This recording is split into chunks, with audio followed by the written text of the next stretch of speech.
Pichoq yordamida kir moshinalarni siqadigan tarafini to'g'rilash sizlarga o'rgatib qo'yaman. Ko'pchilik onalarimiz, opa-singillarimiz yozibdi, kir moshinamni qish keldi, quritib olmayapman kirlarimni, siqadigan tarafim ishlamayapti, qanday tuzatsam bo'ladi deb yaqinroq olib keling.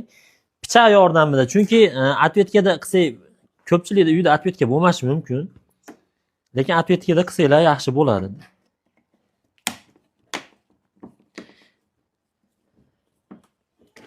Mana shu yerdan 3 dona samarezini yechib olasizlar mana. Ko'pchilikda quritadigan tarafini ishlamasligining sababi mana shu qopqog'i sinib qolishidan bo'ladi. Xo'p.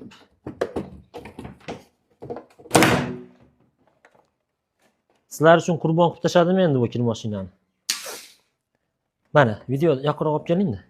Mana shu yerda qaranglar mana. Ko'ryapsizlarmi? Simi bo'ladi. Ya'ni bu kontak kir mashinani ochganinglarda tokni uzadi, yopganinglarda qo'shadi.